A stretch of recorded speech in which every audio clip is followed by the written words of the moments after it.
Hey, everybody. Feels fantastic to be here with you all. How's my sound? Can you hear me clearly?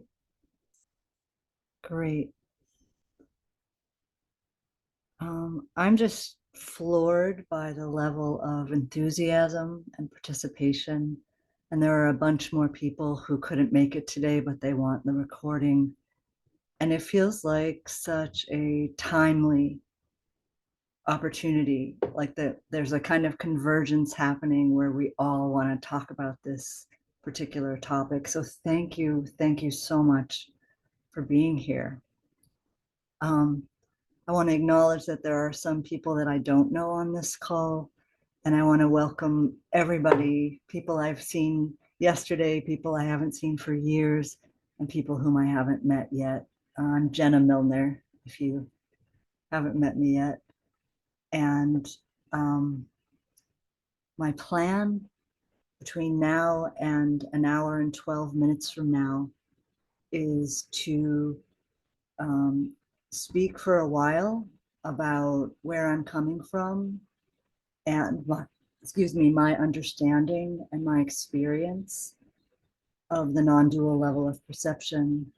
And then I want to open up the floor to you and welcome your questions, your comments, and to hear some about your experiences.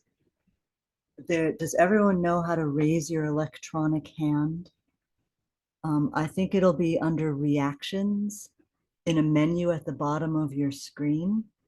If you click on reactions, I don't see a raise. Oh, I see a button that says raise hand on mine. So hopefully you can all find that. And if you have any trouble, feel free to write in the chat. But I'll have trouble tracking the chat comments while I'm talking. So you might want to wait until afterwards. In fact, if you want to write in the chat where you're hailing from today, there actually are people on the call from all over the world, I think. It's pretty exciting, and I'd love to know where you're coming in from. All right, so are you game?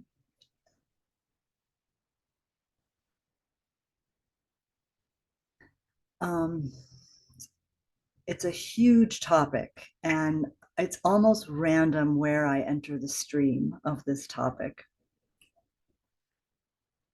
So I'm just going to dive right in, and I'm also going to invite you to pipe up, even in the middle of my talking time, if you have any burning questions, because that will help orient me to why you're really here.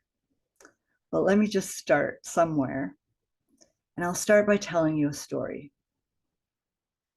Many years ago, I was giving a session, a biodynamic craniosacral session, and we were in the breathtaking realm of the long tide. So we were in a vast, sensitive space, deeply quiet, reverential, exquisite. And we were settling right in. And it was with somebody who has a lot of meditation experience. But I would usually be doing massage with this person. Anyway, long story short, in the midst of this immensity and very delicate field of the potency, there were thoughts, clunky, dense, personal thoughts. So we had been in the transpersonal space of the long tide. And then it's not that it went away, but there were also thoughts. And this was deeply disconcerting to me.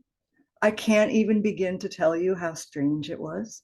It made no sense. It was paradoxical because just as my training in biodynamics would have suggested, if I was in the fluid tide for years beforehand, I would only be in the fluid tide.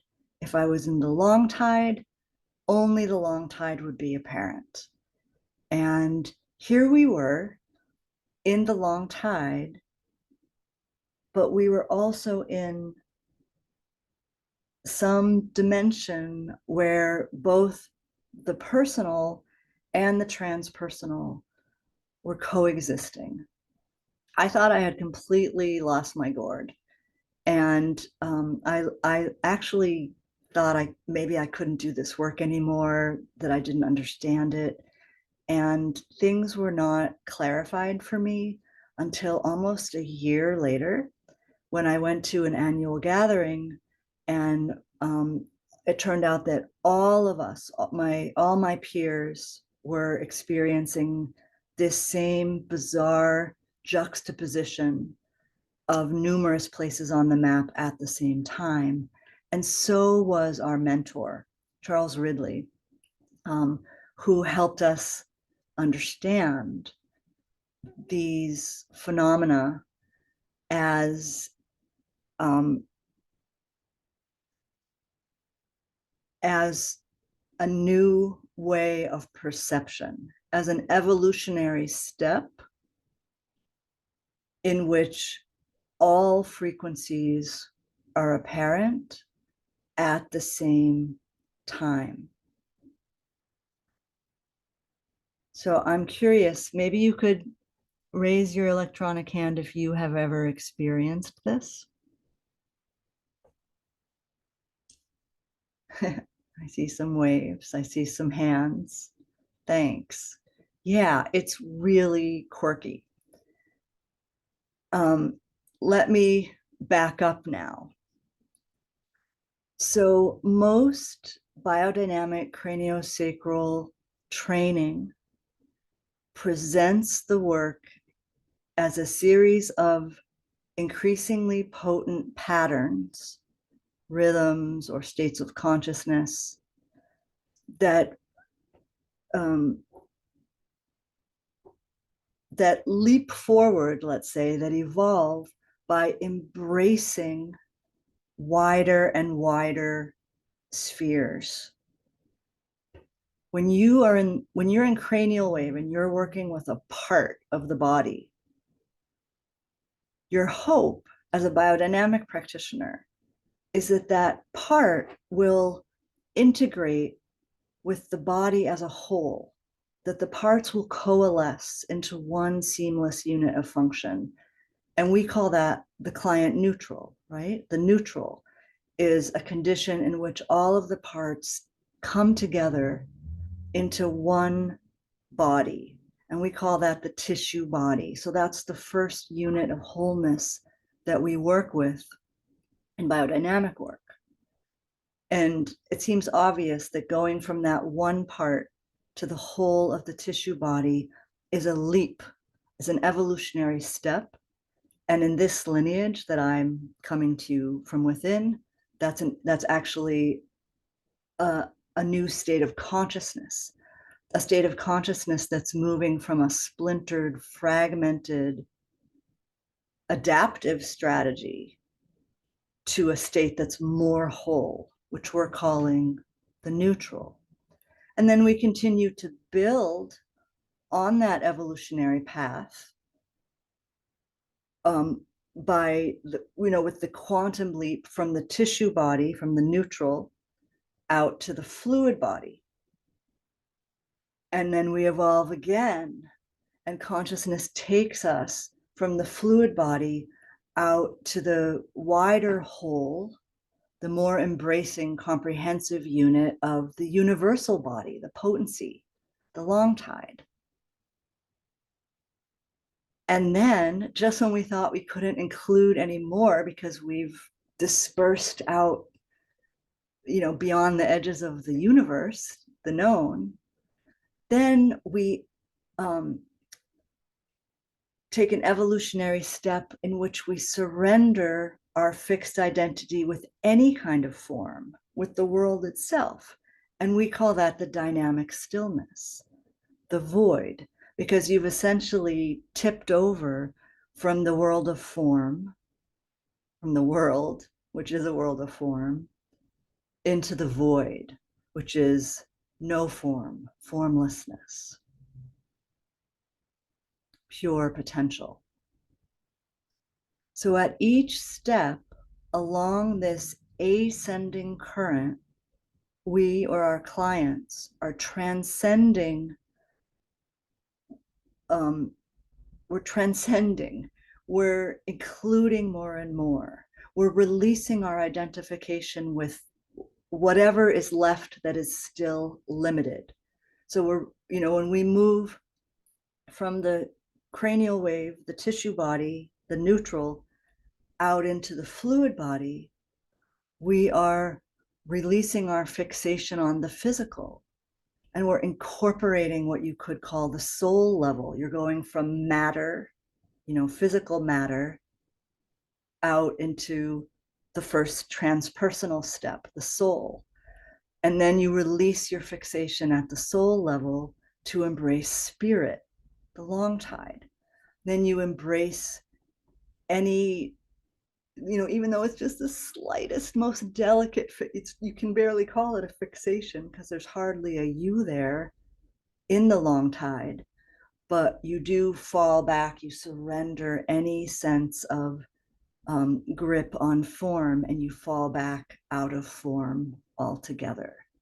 And that's the dynamic stillness. And most of us spend years flirting with that, embracing it more and more.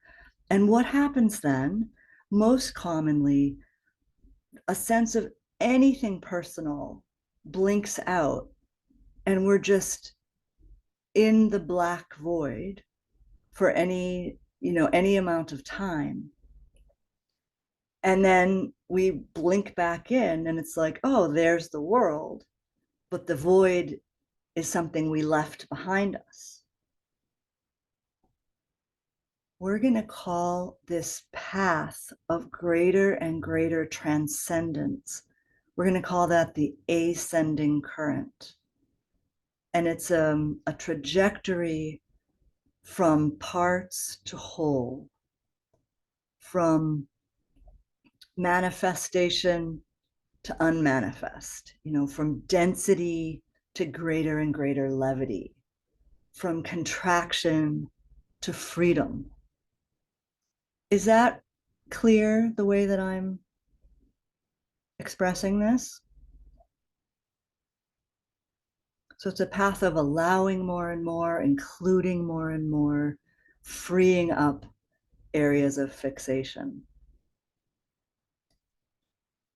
That's where biodynamic craniosacral work tends to leave us. And it's like an arrow that's shooting up and out further and further. But we know that life doesn't leave us there, right? We have a body, we're incarnated. We don't expand and be fully saturated by the dynamic stillness and then just hang out there the rest of our lives.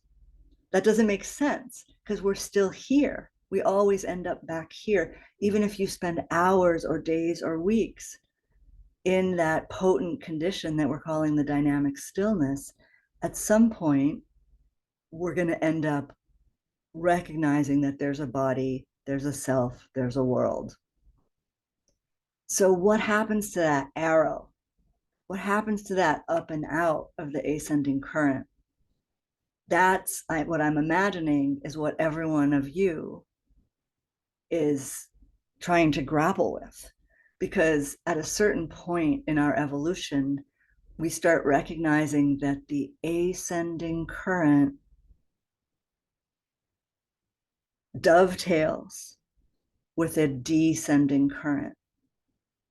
And that in fact, this cycle of undifferentiation and then differentiating back into form, that really is the like, how could we have ever thought it was otherwise, right?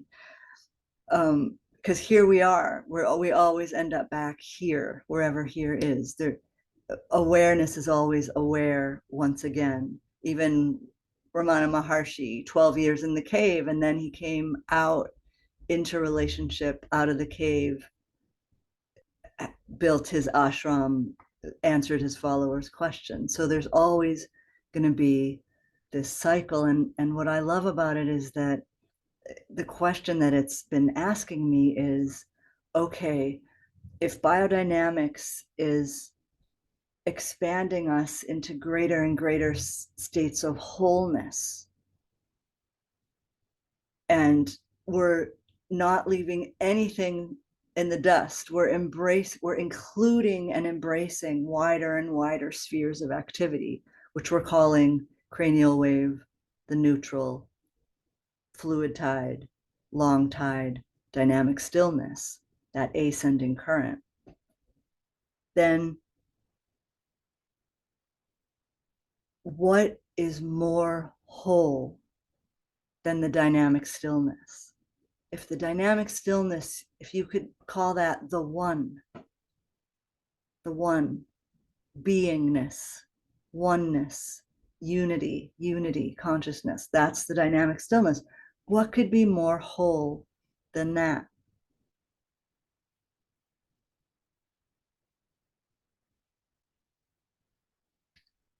And my proposition to you is that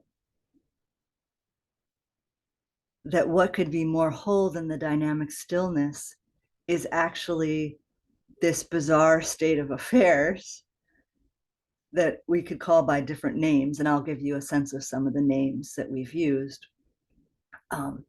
But actually, the ascending current is still, you're still saturated with duality in the ascending current, because you're either in the world to some extent, or you're in the nothingness. You're in somethingness, or you're in nothingness. Either of those is actually non-duality. Either of those is actually duality, two-ness. Either this or this, something or nothing, manifest or unmanifest, body or void. And if we follow the descending current to its natural conclusions, what I want to propose is that the wholeness that we arrive at, if we actually complete the cycle, the wholeness is truly non-duality, because it is both nothing and something at the same time. And the hallmark, as I started out with talking to you about, the hallmark of the non-dual level of perception is that you are aware, awareness is aware of all the frequencies of the spectrum at the same time. And it's a mystifying, baffling, bizarre state of affairs, because as long as you're on the ascending current, you are only aware of one universe of embodiment at a time. Only one enfoldment will show up at a time. If you're in fluid tide on the ascending current, you are only in fluid tide. You're only aware of the features of fluid tide. The rate is 2 to 3 cycles per minute. The substance is the tensile protoplasmic yumminess, the goo of the fluid body. The other corollary features that we associate with the fluid tide are apparent, and only they are apparent. So guidance and time flowing and the spatial dimension, you only get fluid tide if you're in fluid tide, when you are in the ascending current.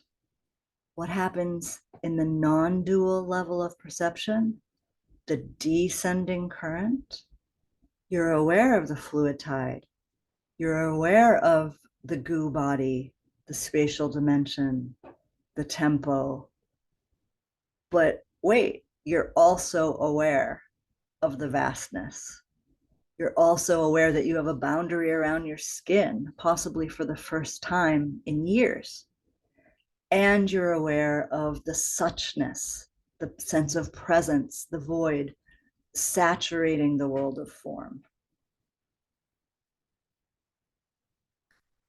It's like you get the whole rainbow and you're not leaving any of the colors out on the descending current. Ascending current, you're just going color by color. And maybe awareness has expanded in the ascending current wide enough that you have the capacity to expand out to the horizon, to the potency body. But maybe only fluid tide is necessary. Maybe the laws of healing that are associated with the fluid tide are what is needed for you or for your client. Then you only are aware of fluid tide, even though awareness could expand. It doesn't. It stays in zone B. It stays in the biosphere around the body in that moment. Do you follow? Actually, maybe shall I pause there and see if there are any questions that could help clarify what I've shared so far? Can you raise your electronic hand if you have a comment or a question at this point? Nico, good to see you. Can you unmute yourself? Yep, good to see you too. Hello, everyone. So I just wanted to clarify something, Jenna. So you're saying the descendant current is everything all at once? Everything, everywhere, all at once. Yeah. Yeah, it's not so my question, I guess, that I had is that can it be two or more things at once, or is it always everything at once? I feel like that's part of why I'm interested in gathering with others and really chewing on this. Um, I can tell you about my experience and some of my other students, but my sense is that all bets are off, that where the boundaries were really crisp on the ascending current, now, um, excuse me, on the descending current, it could be any of the above. Sometimes I'm aware of all of them at once. Sometimes I'm more oriented to one. Awareness is more interested in one of the unfoldments, but I'm aware of another one, or so in a sense, the best answer I can give you is that there are no rules. But I'm not confident in whether that's circumstantial. Like I don't know what the circumstances are that would flag the different enfoldments for awareness. You know what I mean? Like maybe I'm aware of cranial wave because my client's in cranial wave, and then I'm super aware of the void because that's where most of my own personal attention lies.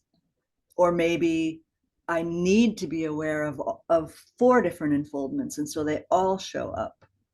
Or maybe my perceptual system is oriented in one direction and yours is oriented in another.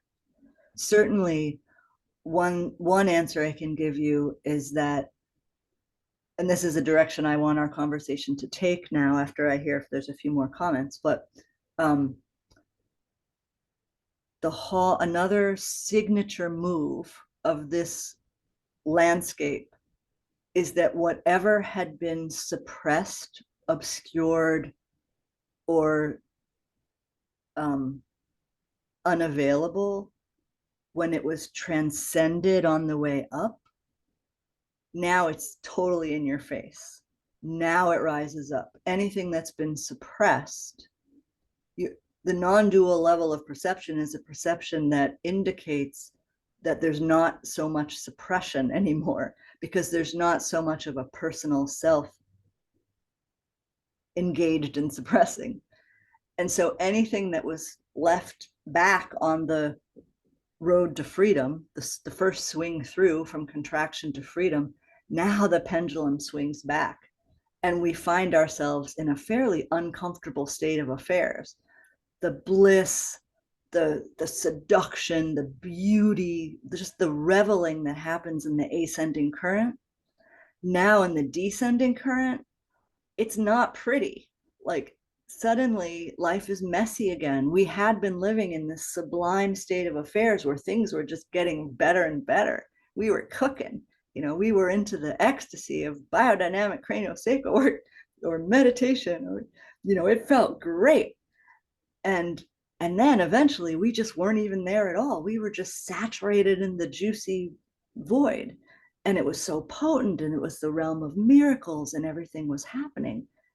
And then suddenly it's like we've spiraled to this place where all of the crap comes up to the surface to be seen, because it's not being pushed down with such vigor. And we can slow that down and talk about it. But my point in reference to your question is that for some of us, what had been left behind was the body, because we were so busy expanding that we didn't need to ground in form. And the descending current is the current of incarnation, of embodiment, of settling in the body, and embracing that we're not just spirit, we're also form, we're also in the world.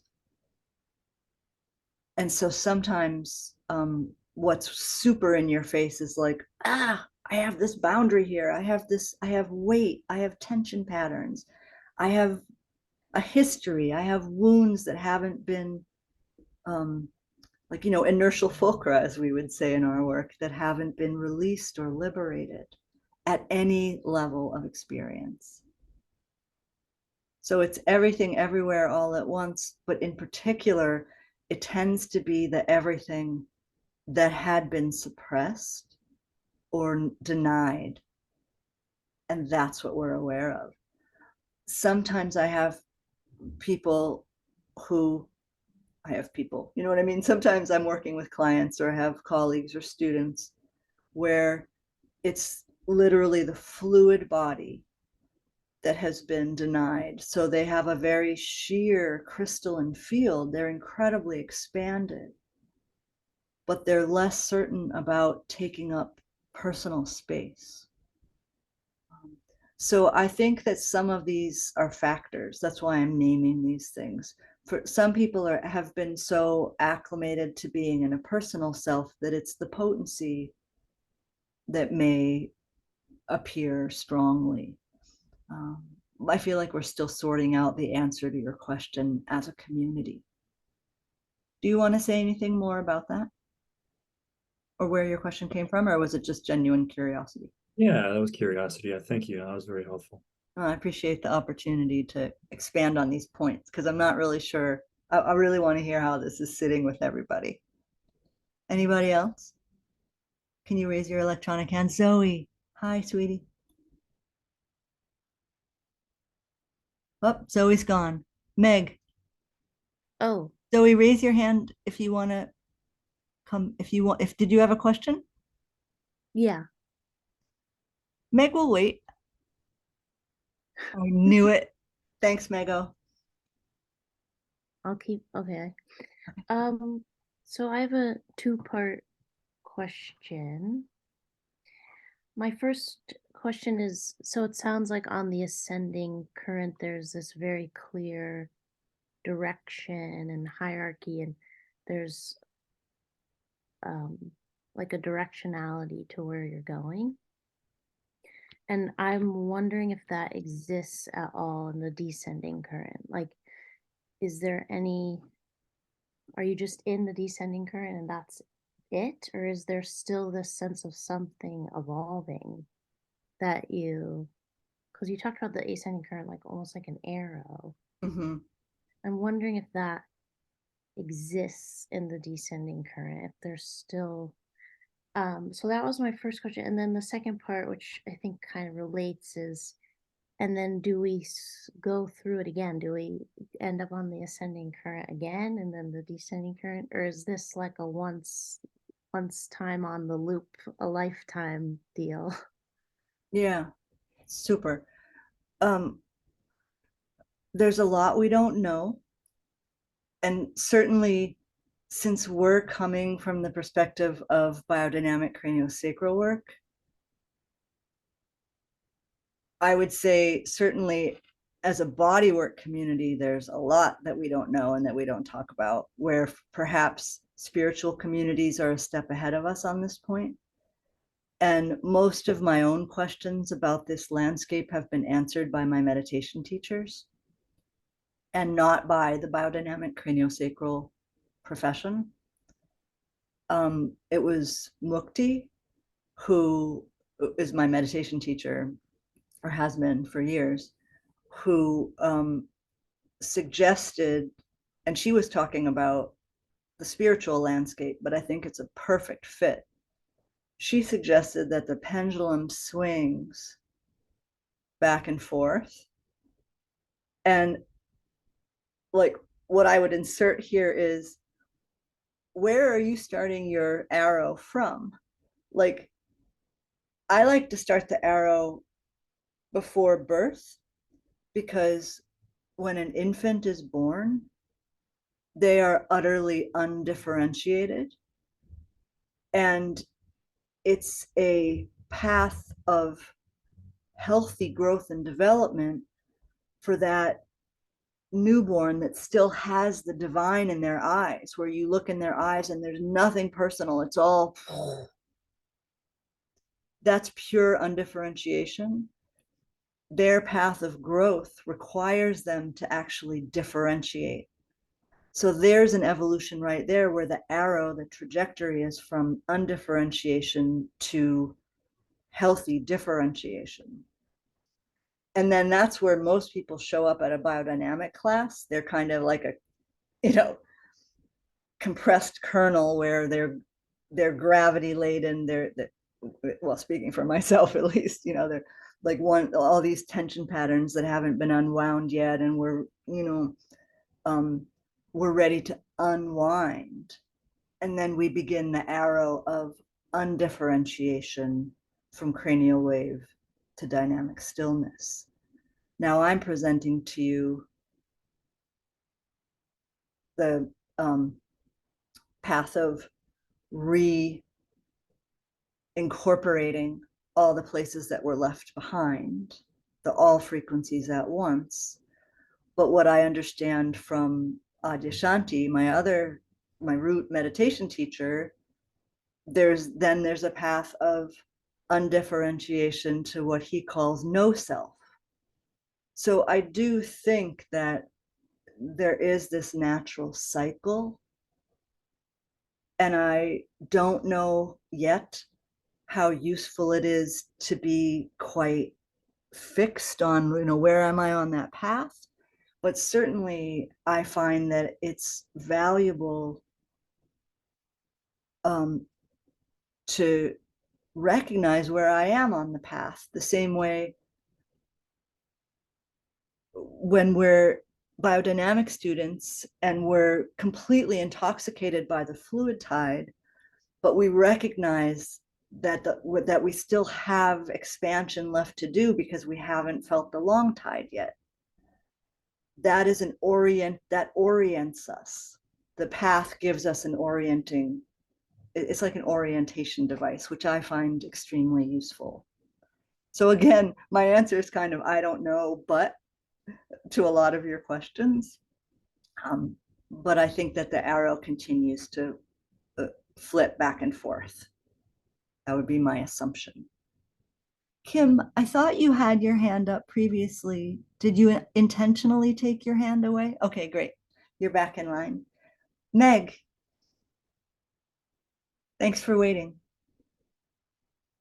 I really love that idea of the pendulum that you're talking about, because it seems as though my experience of it has been as I've gone through different levels of personal growth,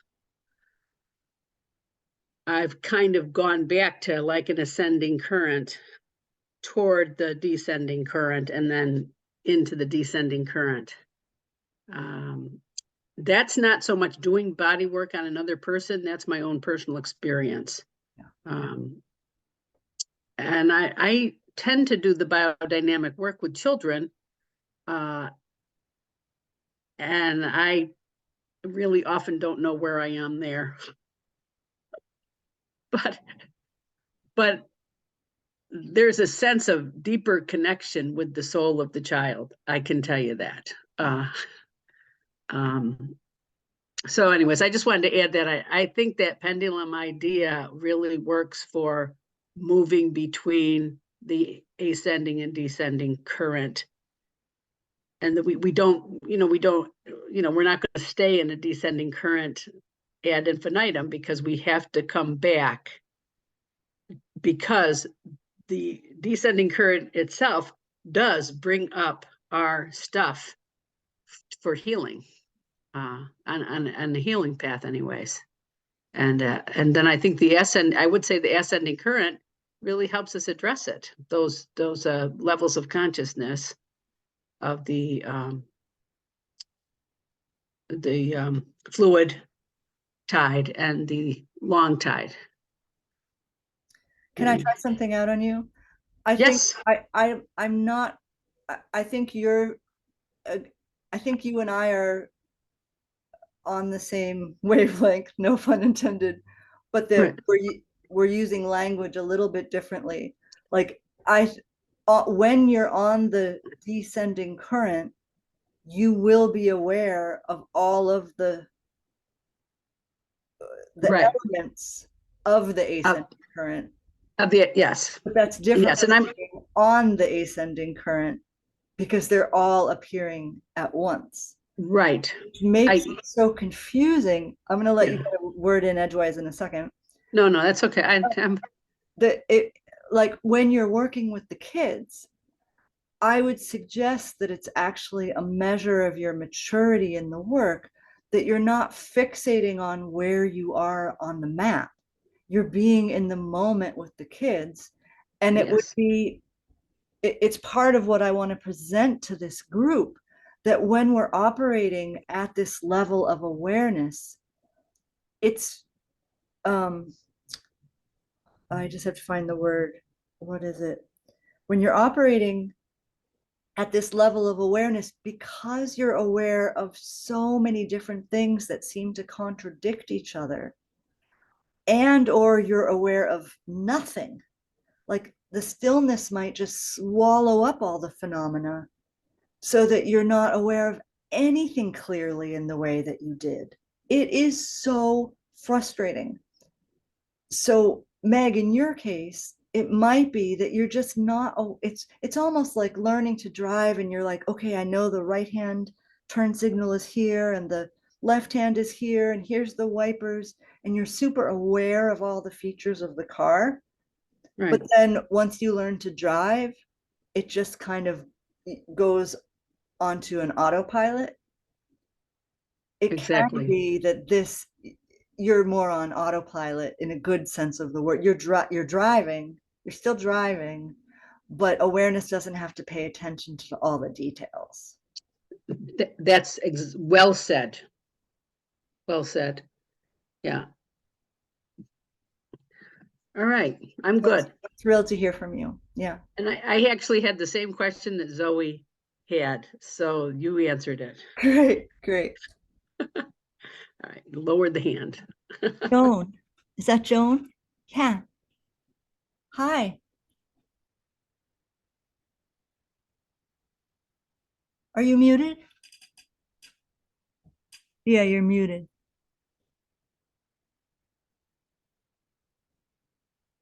Go down to where it says mute and click on that. Got it. Yeah. Yeah. I'm on my phone. It's a little trickier, Yeah, but I found it doing good. This was fascinating. Thank you.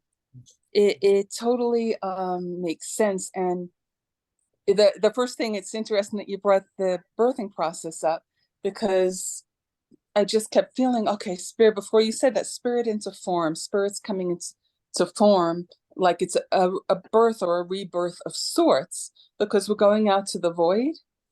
And then when we came in incarnation, for me, it's like all these overlays that spirit didn't have a place to occupy and embody the whole vessel in my awareness. And so when did spirit, like when you were going out now consciously and coming back, that there's a realignment with the blueprint or the intelligence of the system, when we came in, I don't know how to explain it. I saw it energetically. It's like we're going all the way out to the void, and then you're coming back in, and spirits can realign with the blueprint or the intelligence of the system. Does that make sense at all? Give me a second.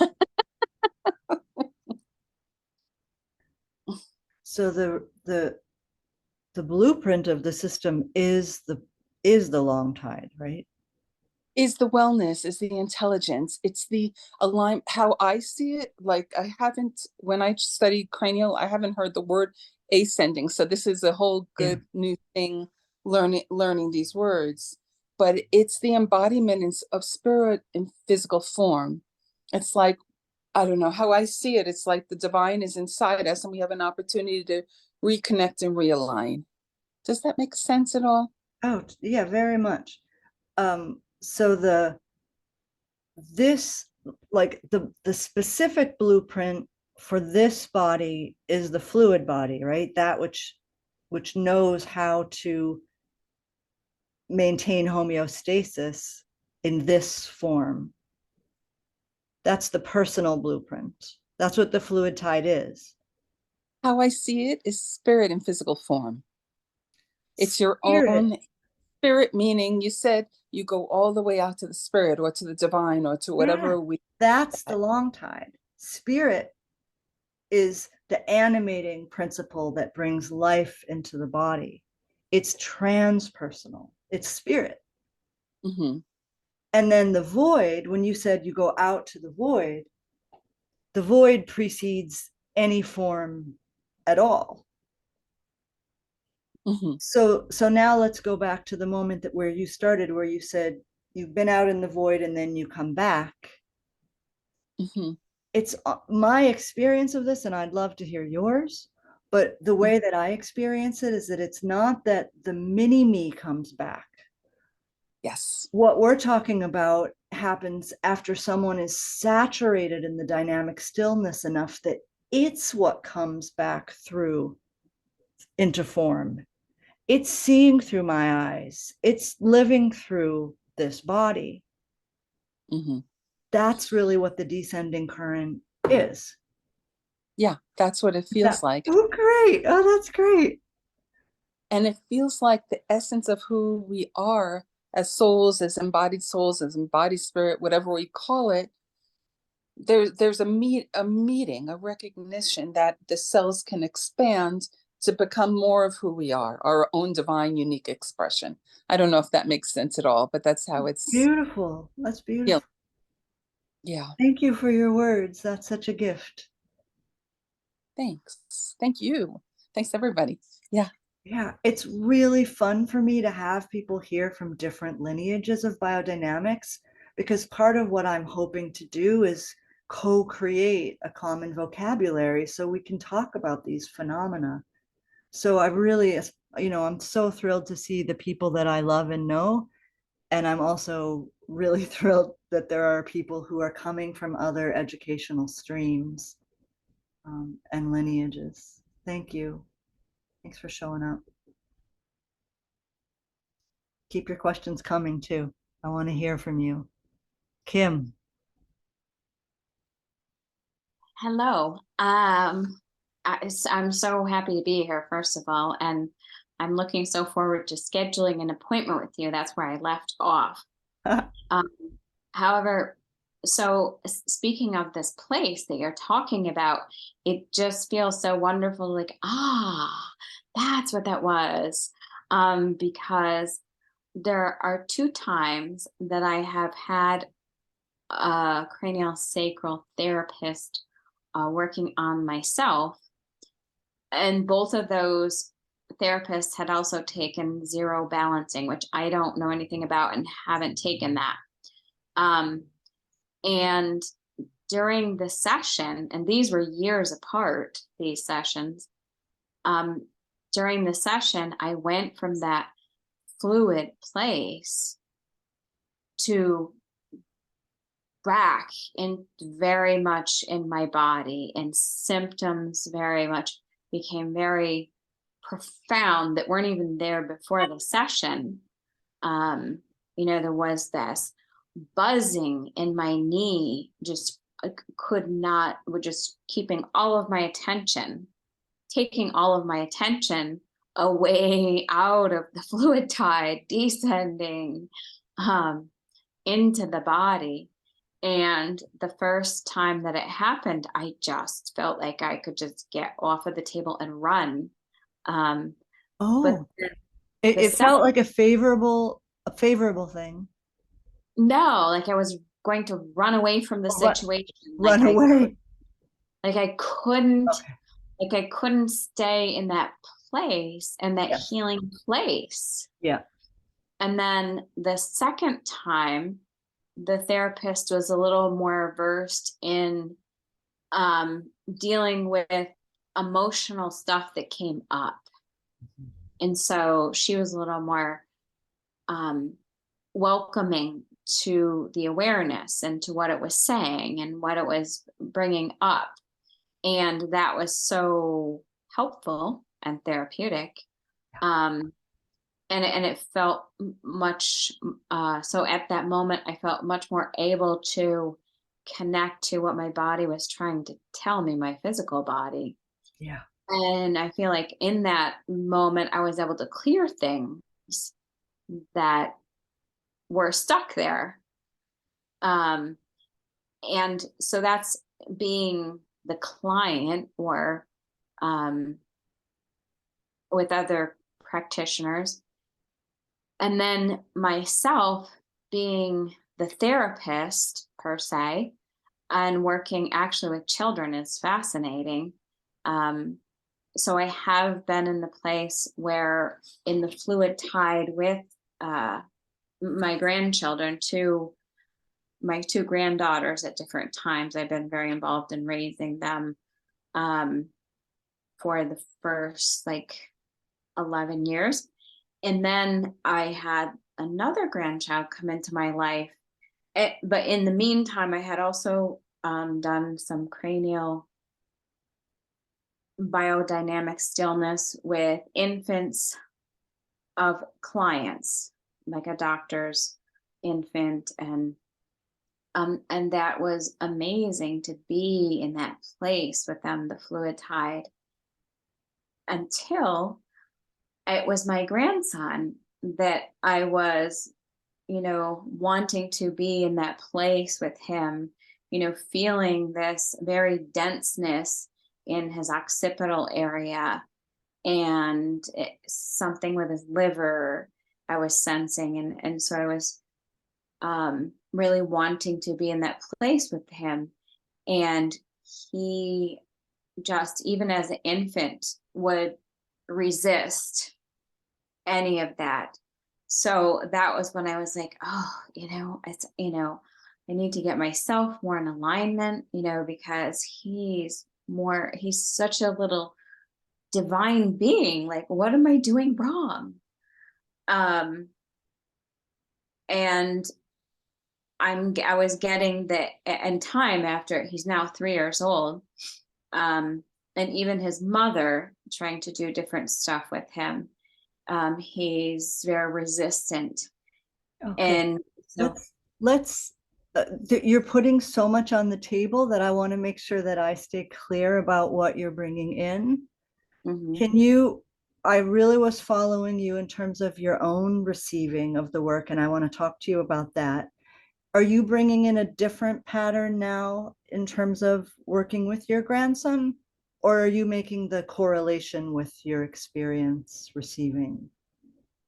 So I was making the correlation to possibly that is where he is at, but I don't really know. Possibly it's just bringing up too much, and that's not a place where he can be right now. Or possibly it's not, I'm not the one to be there with him. Well, I have a few questions for you too, and offerings. But I think that the most exciting thing for me is that we're going to have a chance, in a few months to work together more. And we can kind of decode together. We can do some detective work around how things come through you, how your perceptions correlate to the map. Mm-hmm. But right now, sort of like in a delicate way with lots of room for error, since this is a sort of crude instrument we're using, like a very brief conversation in a very brief Zoom. But what I feel like you're speaking to most clearly is how the sense of fluid wholeness is delicate and can easily be jeopardized by a practitioner or a world that narrows the gaze to what's wrong and to fixing parts.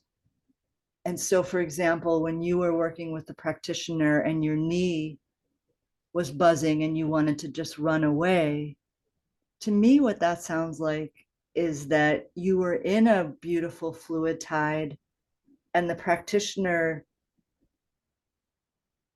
maybe was helpfully bringing up an old pattern or an issue. Maybe the primary respiration was like, oh, let's work with the knee, I feel safe enough here. But then some kind of sense of unsafety got triggered, or you actually constricted awareness to the parts. Or maybe it was just that knee was really charged, that there was really charged material there and you couldn't maintain awareness in the fluid tide because you were like, oh, I don't know about this. Oh, something awful happened, and the practitioner wasn't skillful enough to help you stay in that more robust field of the fluid tide. Mm-hmm. So that just seems to me like you were triggered. It doesn't really tell us anything about ascending current versus descending. Okay. Because contrary to what I hear you proposing, and this could also be true, but it doesn't feel to me like, I'd have to unpack it with you more. It could be that you were feeling both the cranial wave and the fluid tide at the same time. But more likely, from where I sit, it was that your nervous system got activated and you kind of shut down, and you were, it sounds more like the ascending current, or at that point it's not really all that useful to think about it in terms of ascending versus descending. It's just that I feel sorry that you wanted to run away when your knee had lots to say, and maybe that could have been a really healing encounter instead of one that was troubling to you. How does that sit with you? Yes, that's very possible. Like the practitioner was not even touching my knee, actually wasn't near my knee. So it just is interesting that all of a sudden all this attention was there, all this energy buzzing there. Yeah. But you knew that you were in the fluid tide, so that's not actually surprising, because what the fluid tide does, and we'll study this a lot more when you're in the class, what the fluid tide does is it brings potency and awareness and energy to each place that it wants to work with. And it clearly brought that to your knee, and your knee could have been worked with. Mm-hmm. But instead you got activated, and it actually was troubling to you. It was a stressful situation instead of a healing situation. Mm-hmm. So, but an implicit question that you're raising that's very much in line with this topic today is, how do we touch when all frequencies are apparent? How do we modulate our touch so that it's just right for our client? Or more broadly speaking, if I'm aware of all levels of perceptual experience at the same time, how can awareness I mean, it makes my head explode just thinking about it, because the mind is not an instrument that could even consider this question. We have to be surrendered beyond any conventional approach in order to just let life flow through us, let the sessions flow through us, let life flow through us, let your day proceed when you're not the one organizing awareness. Do you know what I mean? So I think that you're really helping me to, I had never actually thought about the question so clearly as in this conversation with you. That would be a pretty nuanced question, but it would be more in line with the non-dual level of perception. Because when you or your practitioner, you know, whether you're working with your grandchild or with a client or with yourself, when you, let's say that you're working with your grandson and you want to make sure he doesn't have anything wrong with his liver or his head, then you will naturally narrow your gaze to those parts of his body. And he might not like that because he's still vast and he's still streamlined. Hopefully, you know, he's a healthy young guy. And so he can take the lead with you. Optimally, your awareness will take the lead from him. And so if he actually has a part that stands out to you, it's like Jim Jellis says, a visible segment is a segment in trouble. He might have a nice, robust fluid tide going, a nice fluid body, but you're aware that his liver really stands out in your awareness. Now, how could that be? Because he's in zone B, he's out in the fluid body. Why are you aware of his liver? That might mean that his liver is inviting you to work with it. It's a part that's separate. And that actually leads me into a whole other part of this conversation today that I'd love to segue from this, because it's real natural that in the non-dual level of perception or the descending current, things that still feel separate from the whole are precisely what come up to be seen and known and worked with. In the case of your grandson, I don't actually have any experience working with infants. So eventually I think people like you and Meg are going to teach me based on your experiences. But in general, speaking of a more general clientele of adults, what we're talking about as the non-dual level of perception is that you would perceive both his liver and his fluid body and his immense spirit and the divine source. I'm not mature enough in this conversation to even know about working with kids, because I don't know what that would mean. Kids are still so undifferentiated, like we were talking about earlier. I don't really know what that would mean to discern these patterns in an infant. You're going to have to be the one to lead the way on this, Kim. Mm-hmm. But that was really helpful, though. I'm so glad. I just this how you explained or how you talked about, you know, seeing, how do you see him as a whole, or are you just zeroing in? And yeah, that can be really uncomfortable when someone's just zeroing in on something and without the awareness of the whole and connecting to the higher self, divine. Yeah. Yep. Yeah, it's like being a butterfly and just having a dart pin you to a spot when someone narrows their gaze. Yeah. So take that into your practice and let me know how it goes, okay? Yes. Yes. Great. Thank you. Thank you. I'm looking at my notes to see other main points that I want to make sure we cover today. Do you get a sense of how wide-ranging this conversation is? There are also about 10 features of this landscape that I have delineated. And maybe we'll get a chance to talk about one or two of them in the rest of our call.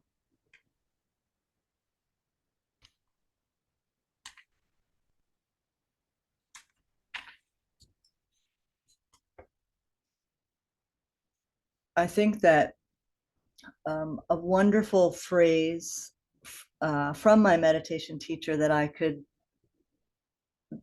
offer you at this juncture is duality within non-duality.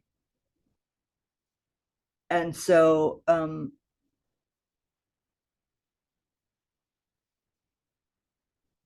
that's why the criterion for joining this call today was that you are stabilized in the dynamic stillness enough to recognize it, because it is super confusing to introduce this whole theme of duality within non-duality. Like, how could there be both separation and interconnection at the same time?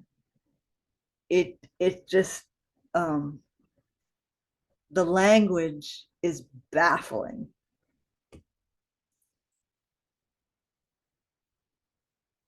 So what I suggest that we do with some of the remaining time now is that we talk about the midline in relation to the non-dual level of perception. And first, let me just insert a brief tangent here around nomenclature. The reason I keep stumbling is because I actually call it breath of love.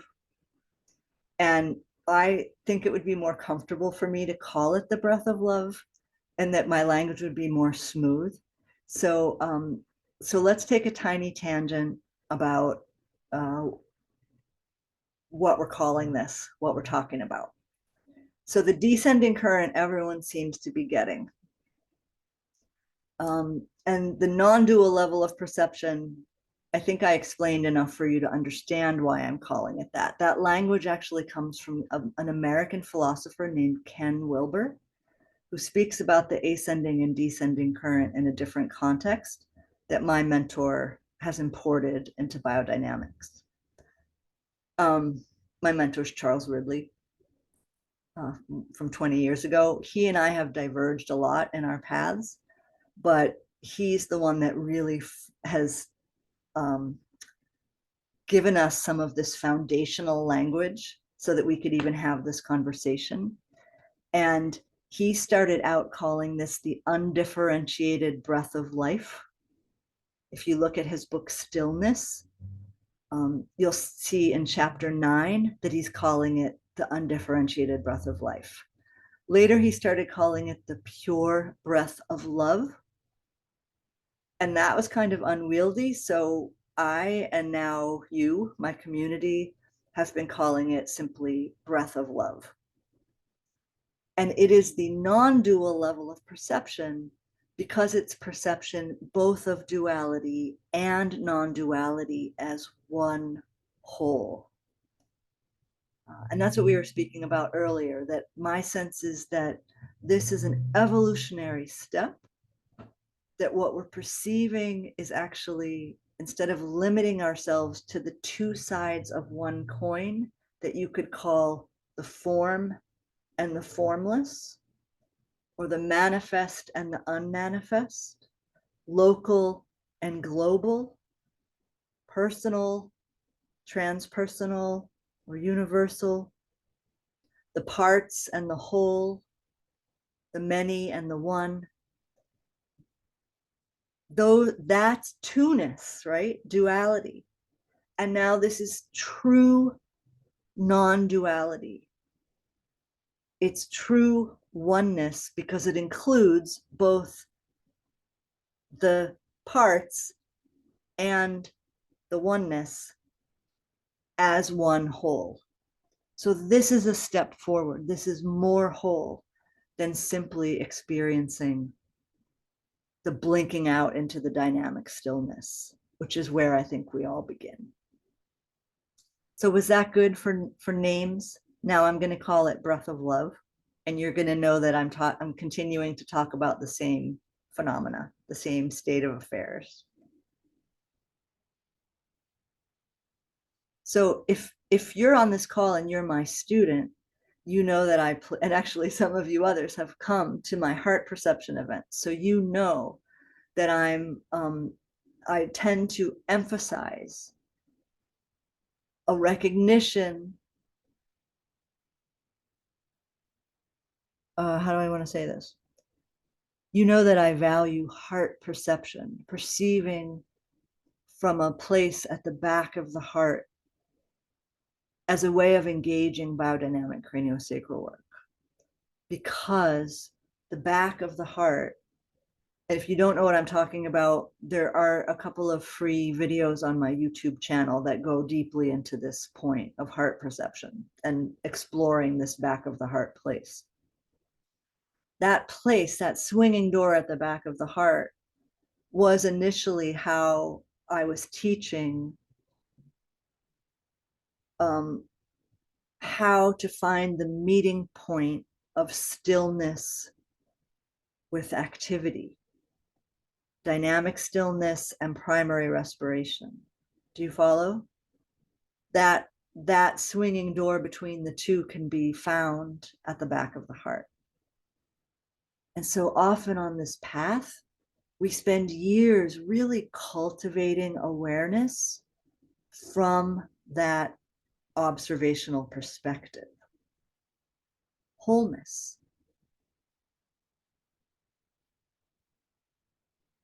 Dropping from the head down into the heart is a way to embrace more perceptual wholeness. The head tends to separate or split the one who knows from that which is known, the practitioner from the client, the scientist from the experiment. When we drop down into the back of the heart, we become intimate with that which is known.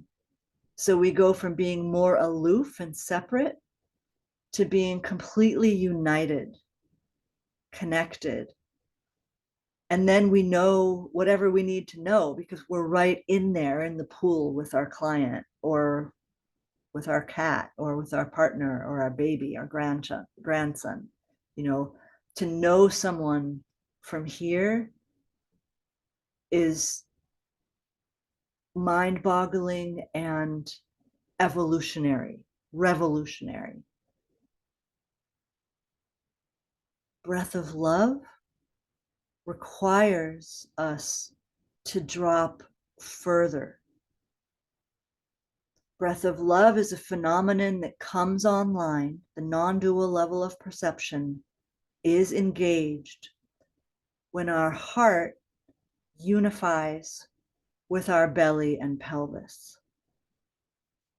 It's a midline phenomenon, which, I mean, we could unpack that statement for years because sometimes it's a midline phenomenon in really quirky ways where there is no midline. But Jesse, are you on this call? There is a sine qua non in order to experience what we're talking about, the descending current. It necessarily means that you have united both poles of your midline. The heart is the balancing point between them, the fulcrum. But you must have opened up your pelvis belly if you are following the topics on this call.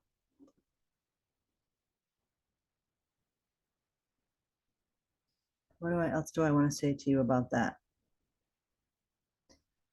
I'll just tell you that in my case, I ended up feeling like I had kind of been too heart heavy. I had like gone so wholeheartedly into the domain of the heart that I was kind of top heavy. And it was when I dropped down into the lower pole of the midline that I was more fully suffused with the void. And there are some really interesting phenomena that can show up where you actually feel like your physical body is filling up with the dynamic stillness, with the void. And again, here words are just so tricky because they sound crazy, to be frank. But this whole topic is about the relationship between matter and like between this kind of matter and whatever you want to call it, dark matter or the void or the dynamic stillness. What is the relationship between the form and the formless aspects of reality? And so I want to invite you, if you haven't already been consciously exploring opening up the dimension of physicality that's found at the bottom of your torso, that will really bring some of these descending current phenomena online. I can guarantee you, because that's basically what it is.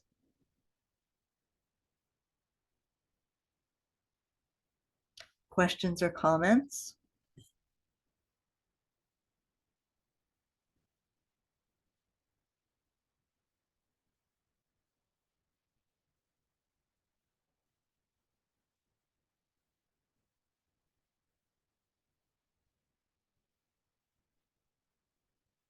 Martha, good to see you. Thanks for being here. Thanks, you too. I really appreciate being here. I'm having a little trouble formulating my thoughts here, but I keep thinking of Taurus in the way you're describing the movement of this energy and the ascending and descending and flow. And I've always been interested in the Taurus and what that means, and I just have such a sense that that's connected with what you're saying. And that's all. I don't have any real concrete connections there, but it's just very present in my awareness. I love that. And I appreciate you bringing in that image because this is really talk heavy and it's important to have images. And does everyone know what a torus is? Torus. And my understanding of this donut shaped torus is that, you know, what I'm calling the midline, or what biodynamics is calling the midline, is the void at the core. And then the torus is actually the emanation into form. So there couldn't be a better image of the relationship between the void and the body, or the nothingness and the somethingness. Thank you very much for bringing that in. Terrific. Rachel, good to meet you. Thank you for being here. Hello, it's good to meet you. Yeah, I've not met you before, so it's just I was very curious about the title. So, and just finding explanations for my own experience. I'm a student of biodynamic work through my practice of authentic movement. So there's lots of things that I wanted to explore, and it's interesting in how you've discussed it, these phenomena so far, in how I've experienced it through movement practice, and then trying to find the language to explain what I'm experiencing. And as you've been speaking, it's interesting you went on to speak about the pelvis, because I was thinking of again, use the language a cycle, and I was thinking of the word cyclical and growing down into the womb. And then you spoke about the womb afterwards, in that growing down into the earth. and then you spoke about inertial fulcrums and that sense of growing down into the earth, like a well growing down into the womb. So this is the words that were coming to me as you were speaking, and those points of transition. So, you know, for a woman going through menopause, that heart and earth and those poles aligning, being able to have that psychical wisdom and then let go of the map. And so, you know, this sort of spoke to me of that time of transition, of knowing the landscape. You've experienced the landscape, and now you let go of the map. Yeah. And you just a sense of just being held in that complete wholeness, that complete awe and wonder. So these are all the things, the thoughts that were coming to me as you were speaking. Yeah. I really value what you've brought in. Thank you. Thank you. That's so beautiful, and so many wonderful threads that you brought in. I wanted to tell you that I have a book-length manuscript, and one of the working titles for it is Stillness in Motion. And I feel strongly that a fixation on being still, which can so often be part of this work, it's at this level of operating, what could be more important than bringing the stillness into life, into motion, movement, into activity?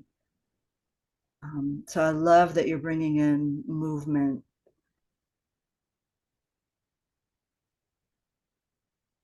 Yeah, that's thank you. Yeah, that's yeah, that's just got something else going for me, because it's just, I think that's a question for me in there, because as you've been talking, I've been the word stillness just keeps coming back in. It's that place of it's like almost like a layer underneath all the time, and you're speaking of all these, you know, all this phenomena happening all at the same time, and that underneath it, I just, again, it's almost like the womb, face down on the earth underneath the ocean. It's like a sense of it. It's just such a deep place, and as I've been practicing, obviously as a student, you know, I'm just a student, but in my movement practice, there's just a sense of being belly down on the earth underneath the ocean, feeling through the whole body, the pulsation. It's like you're feeling the pulsation of the earth while the whole of the ocean is behind you. So it's just this, just immense holding. So this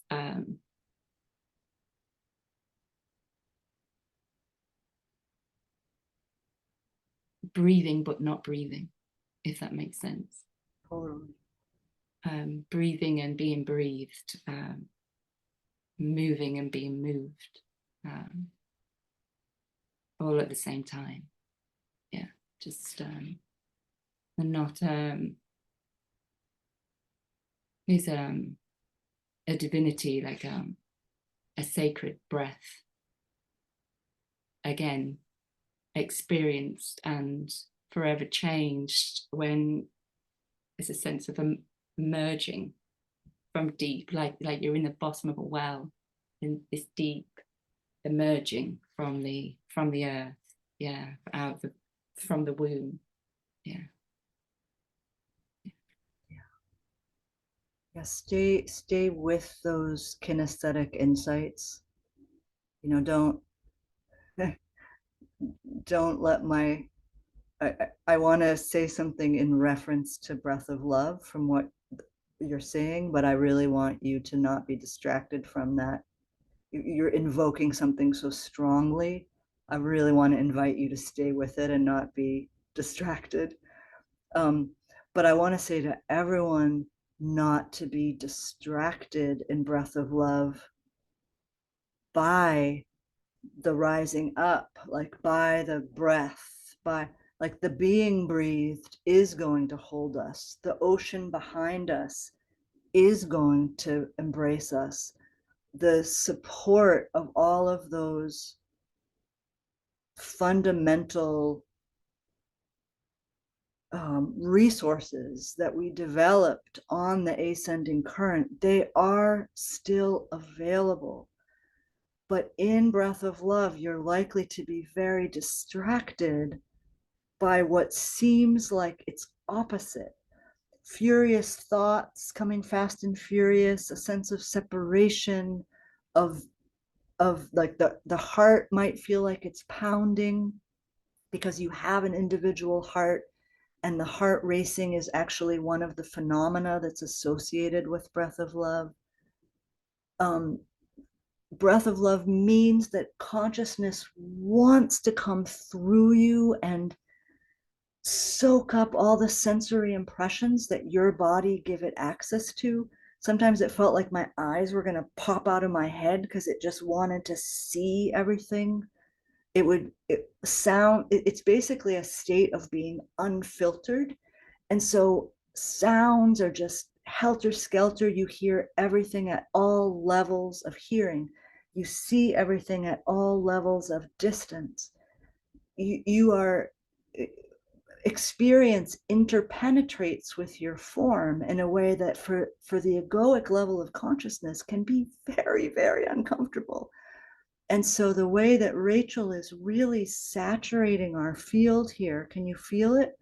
With this sense of deep, like the well, the womb, the ocean floor, like you're really bringing in that like that blessed anchor of the resources that we all know so well in biodynamics. And then it's almost like a Peanuts cartoon sometimes in Breath of Love. It's like the adult is still there going, rah, rah, rah, rah, rah, rah, rah, rah, you know, and then you're like, the stillness. And then all the activity, you know, so it's gonna take all of us meeting energetically, if not actually, like right now, to solidify this, to help us rest in what wants to happen through us. God, the clock, does it really say 4:30? Yeah, speaking of time and timelessness, right? So it's time again. We thought we were in the timeless, and now here's clocks ticking, time passing. Man, I am so grateful to every single one of you for holding the field for us to have this conversation. Each and all of you are so amazing, and I'm so grateful for you being here. Let's keep in touch. And if you feel like this was useful, there's so much more. We can do it again. But I treasure this community. Thank you.